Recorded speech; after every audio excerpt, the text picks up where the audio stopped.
All right.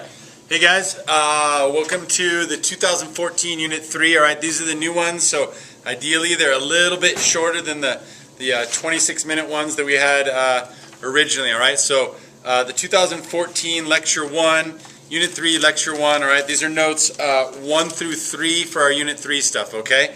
All right, and hey, I highly suggest that after the lecture, then you sit down and you answer those questions for the day, right? That'll go through the notes a little bit closer. All right. Okay. So here's the deal. This whole unit is kind of called the linking mechanisms unit, the linking institutions. What links human beings to their government? All right.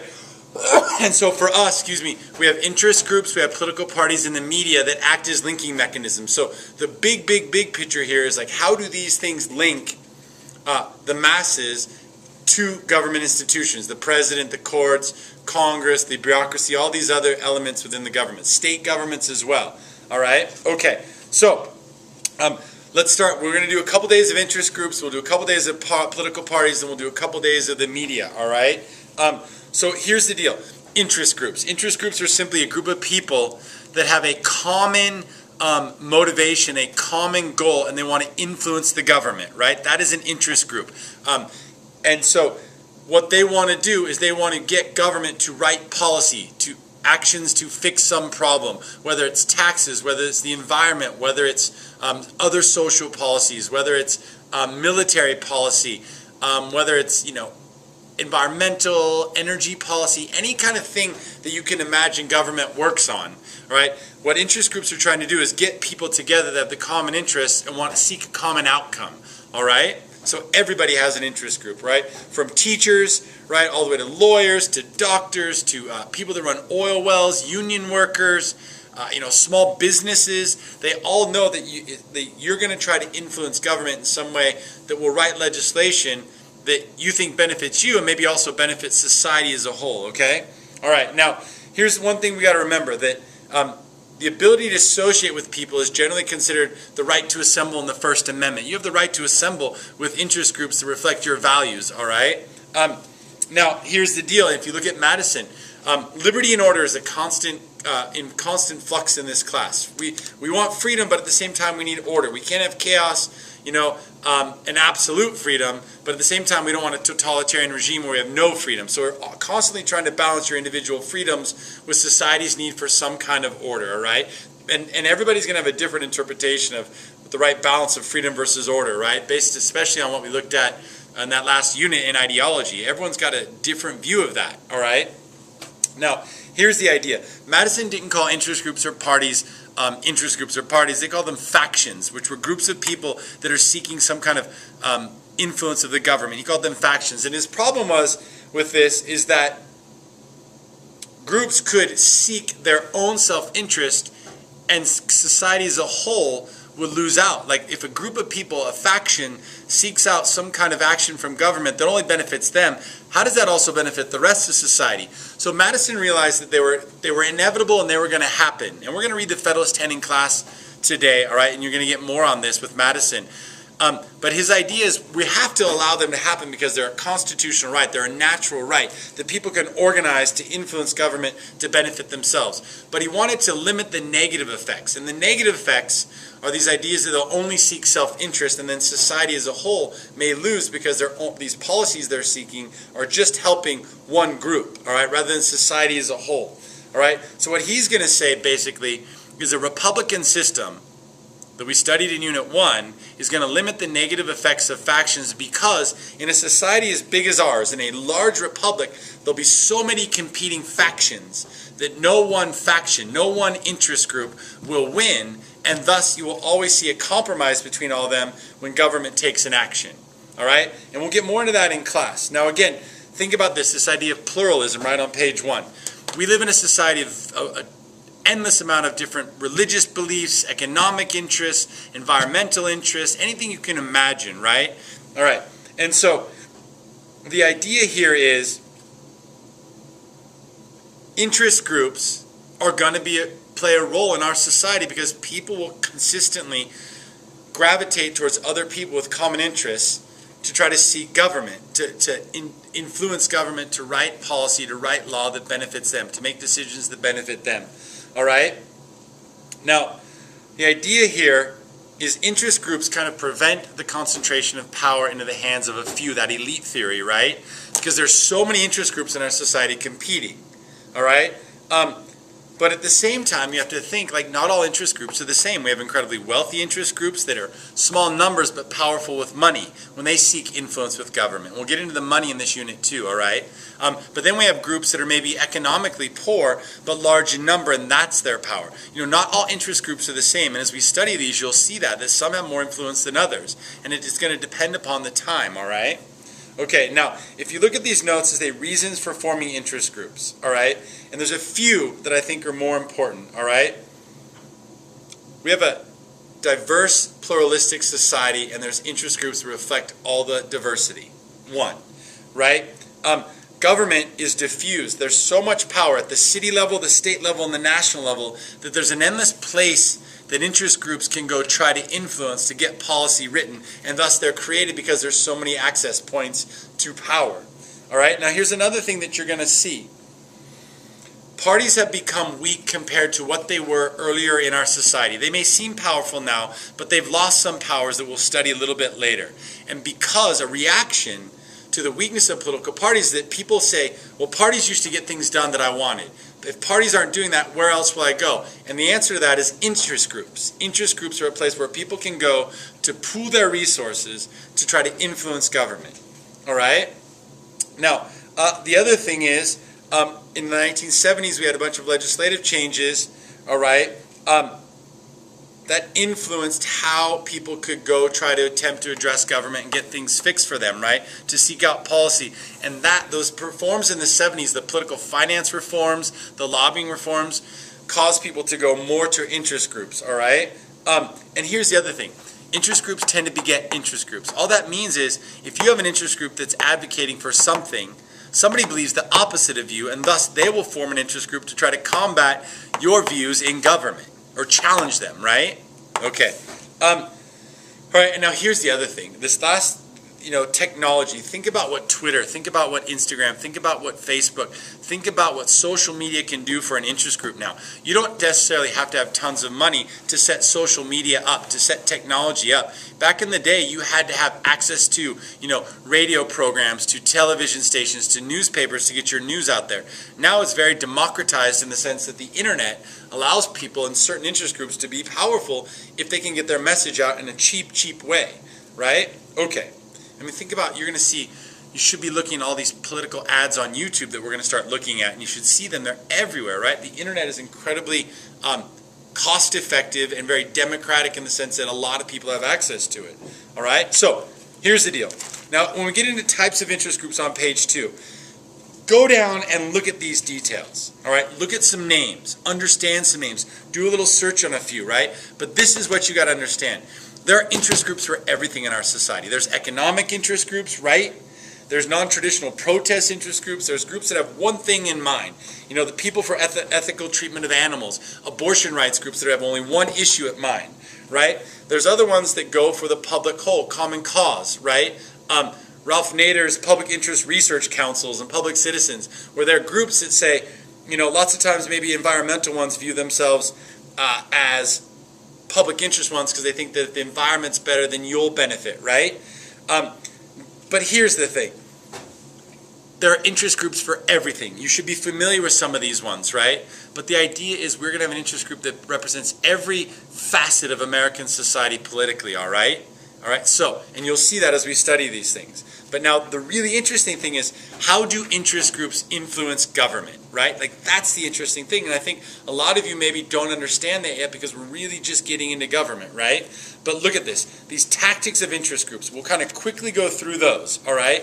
And now look at these, mass media. They use the mass media to get their message out there, right? They're going to buy TV ads. They're going to buy radio ads. They're going to buy newspaper ads. At the same time, they're going to use this, right, to go out and get people. They're going to knock on doors, right? But the mass media is this idea that you can use electronic media to get your message out there, and your group can feel big, maybe when it's not necessarily big, right? Okay. You can use boycotts. Now think about this for a minute. a boycott, you protest, right? Boycotts and protests are the same thing, right? Like, think about this. You had all these business groups and these social groups when Arizona the governor was getting ready to sign a bill into law, right? That basically was saying, we should be able to check everybody's citizenship status at any moment, all right? And that's controversial, and we'll get into that later. But you had all these outside groups saying, we will protest the state of Arizona if you sign that into law, right? These interest groups are saying, we won't send our conferences to your state. We'll pull the Super Bowl from your state. The NFL chimed in on that, right? All these interest groups said they threatened a boycott. Now think about it. If people say, we're not going to go to your state, we're not going to go buy, fill your hotel rooms, fill your restaurants, play golf at your, rent, all that kind of stuff that people go to Arizona for, or go there and do business, that may impact how government makes a decision, right? Okay, now boycotts, is their impact long-lasting, or is it more shorter and ephemeral, right? Okay, now litigation. Litigation is a lawsuit. Interest groups will use the courts, all right? Now let's think about this. Let's say the government signs a law that says, okay, logging companies, you can go to this part of the forest and cut down the forest and use that wood to sell, right? Well, that means they've won in law and they've won in the executive branch who said you can go do that. Now the losing group, say an environmental group, because they've lost at the legislative level, lost at the bureaucratic or executive level, may now use the courts in litigation and sue to have that stopped. Does that make sense? So the courts, like if you think about the civil rights movement, Brown v. Board, right? All the civil rights cases where people were using the courts to challenge the decisions of government at, say, the state level or the federal level, right? Because sometimes that can be the only avenue to get change done. So we see litigation in the courtroom used a lot, all right? Amicus briefs. Now, an amicus curiae brief, you need to know this, number 4, right? An amicus brief is simply a persuasive essay, and it's a persuasive essay written to the Supreme Court. You cannot lobby the Supreme Court. You can't buy them dinner. You can't take them out to lunch. You can't sit down and go, hey, judge, we want to talk to you about this issue, right? You cannot do that, all right? So, the only way you can talk to a federal judge like that is in the courtroom or through amicus briefs, all right? And so what will happen is interest groups will say, you're about to hear a case, and this is the case you're going to hear. This is how we think you should rule, and type it up and say why. That's an amicus brief. They're trying to convince judges to vote a certain way. And it's very transparent, right, that everyone can see those amicus briefs. You can never take a judge to dinner or meet secretly with a judge. If you are doing that, you're violating the law, okay? All right, don't do that. Now, campaign contributions. You can give money. Interest groups will give money to politicians they'd like to help them get elected, because if they get elected, they'll write laws that benefit the interest group. Easy. We'll get into that more, all right? Endorsing candidates. Like, think about it. If the National Rifle Association comes out and says candidate A is a horrible candidate, then you know that that guy doesn't fall in with the National Rifle Association, that interest group's beliefs in guns. If the NRA gives them an A and grade, like an A plus or a D minus or an F, you know how they feel, how that candidate stands on an issue, and thus that's speaking to people that agree with the NRA. You can have environmental interest groups or business interest groups also ranking candidates and targeting them. All right, endorsing candidates, right? Saying, this guy's the best, you should vote for him. Now look at this, targeting is the exact opposite of endorsing. You go after candidates in certain states with the hope of trying to get their challenger, somebody who's more beneficial to you, elected. All right, and we'll get more into that as we go, all right? Now report cards are another way of endorsing a candidate, right? If say my teachers union gives a candidate an A+, they send those things to us in the mail, like right before voting. I'll show that to you guys. A lot of interest groups will send out to their members, right? This is how we think you should vote based upon what we believe, right?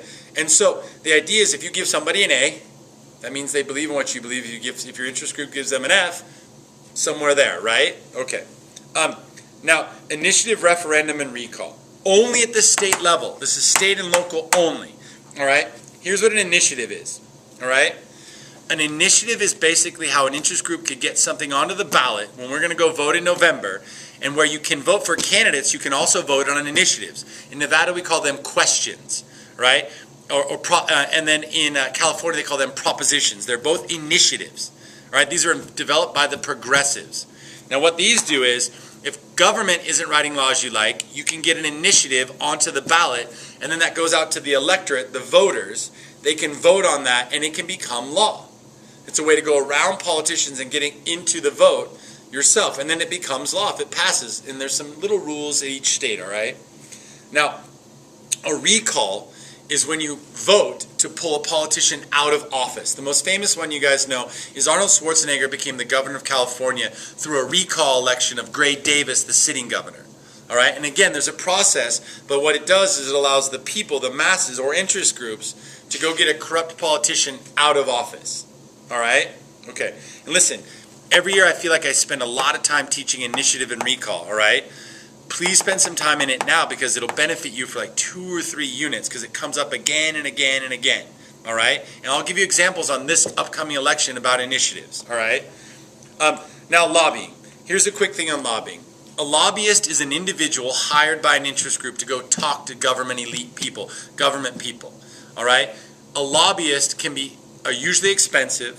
A lobbyist is somebody who has connections in government that can go to members of Congress, members of the executive branch, state level or federal level, and say, look, I represent XYZ interest group, and they would love to see this kind of legislation passed. Can you get this kind of law passed? Can you help me out? Right? So you pick people that used to be in government, you pick people with connections. We'll get more into lobbying later, all right? Now, mass mailings, here's the deal. Your parents may be getting all these things in the mailbox. Some of you guys that have registered are getting these mass mailings, these glossy things. And it's interest groups talking to you saying you should vote for these guys or not vote for these guys. Or this guy's great or this guy's bad. This girl's great, this girl's bad, right? Okay. All right. Okay, now, these reasons for an interest group. People join because they think larger numbers can influence government rather than an individual, correct? Okay. So, now here's the thing. You have this problem of free riders, all right? Sometimes people don't join interest groups, but they still benefit from the activities of an interest group. The example is the AARP. That's the American Association of Retired People. It's the largest voting bloc in this country. It's the most powerful interest group, well, one of the most powerful interest groups in this country. They advocate government to do things that take care of people that are retired of that age. Now, here's the deal. They're powerful, they influence, they have lots of members. The deal is, if you don't join the AARP, but they're lobbying government to benefit older people, and you're an older person, you reap the benefit of their activities, but you don't pay dues. You're not part of their membership. You're a free rider, basically a freeloader, right? Okay, now, incentives, mugs, social benefits, that kind of thing. These are just ways they try to get you to join, right? If you're an older person in the American Association of Retired People, they'll seek you out. They'll say, come join, because they want your money, because their money then allows them to go advocate for you in government, all right? Okay, now look at this. What makes an interest group strong? Size, right? More money or more members equal more money, which equals more votes. That's the AARP. Now, at the same time, if you have a lot of members, think about it, all old people don't vote the same way, right? You can have Republican, Democrats, moderates, etc., right? Right, so there could be cross pressure within that group as it gets bigger. I think over Obamacare, we saw the AARP kind of split, all right? So, but generally more size, more money, more votes, more influence, all right? Now, spread is interesting.